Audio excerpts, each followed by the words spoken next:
दोस्तों, ये कहानी है बिहार के एक गांव की, जिसमें विजय नाम का लड़का रहा करता था।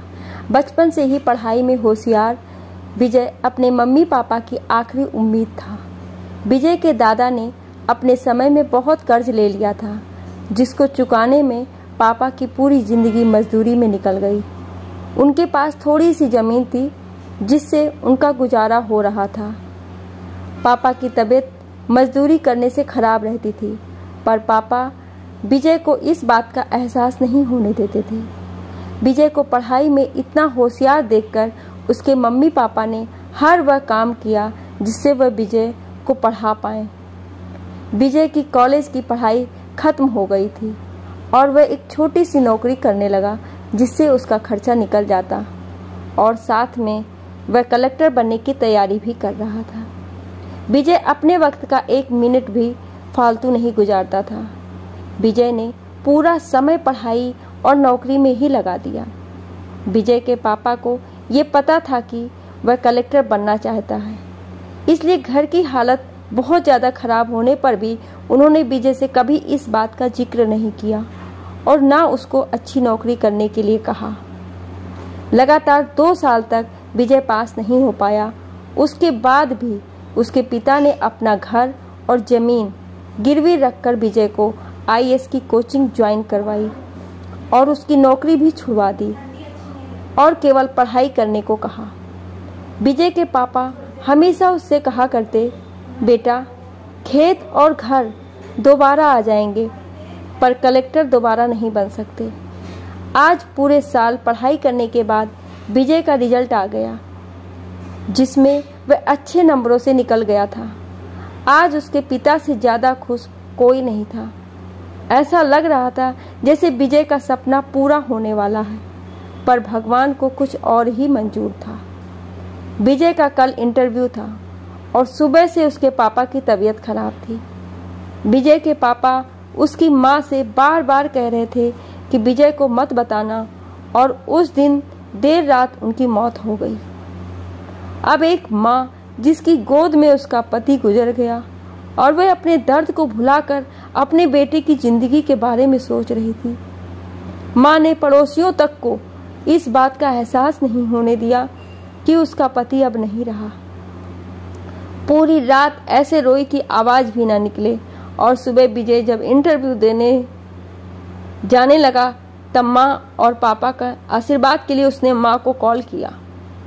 माँ ने पूरी हिम्मत लगा दी अपना सच छुपाने के लिए और विजय को आशीर्वाद दिया।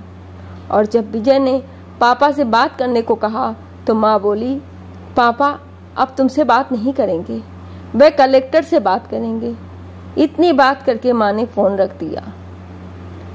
विजय का जब इंटरव्यू हो गया तब उसे बताया गया कि उसके पिता की तबीयत खराब है, उसको तुरंत घर जाना है। विजय को एक पल नहीं लगा अपने पिता की हालत समझने में। घर पहुंचकर पिता के पैरों में गिरकर वह जोर जोर से रोने लगा और कहने लगा, पापा उठो, देखो मैं कलेक्टर बन गया। आज उसके पिता को वह खुशी मिली थी जिसका उनको वर्षों से इंतजार था, पर आज वह इस दुनिया में नहीं थे। भगवान विजय के पिता की जिंदगी में सुख लिखना ही भूल गए थे। पहले वह अपने पिता के कर्ज में जिंदगी भर मजदूरी करते रहे और फिर बेटे के सपनों में फिर घर और जमीन गिरवी रखनी पड़ी।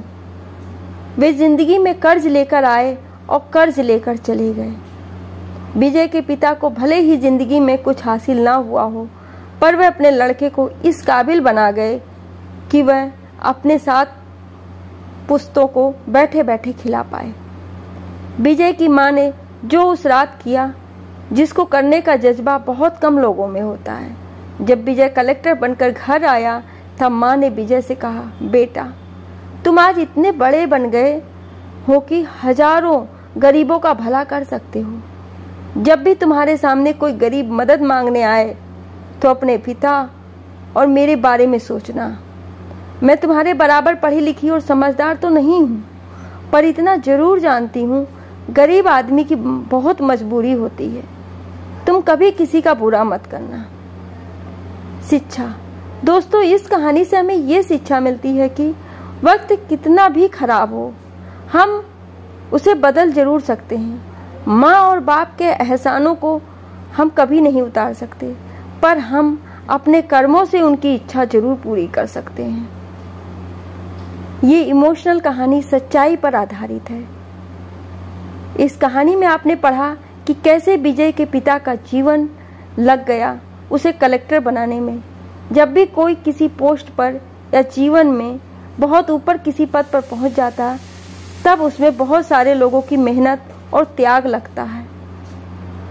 जब हम 2 मिनट में किसी को अच्छा या बुरा कह देते हैं, तब हम उसके जीवन का संघर्ष भूल जाते हैं। किसी अधिकारी, नेता या बिजनेस को बुरा भला कहने से पहले उसके पीछे की मेहनत और त्याग के बारे में जरूर सोचें। दोस्तों, आपको ये कहानी कैसी लगी हमें कमेंट करके ज़रूर बताएं और ऐसी ही कहानियाँ सुनने के लिए हमें सब्सक्राइब करें। Thank you.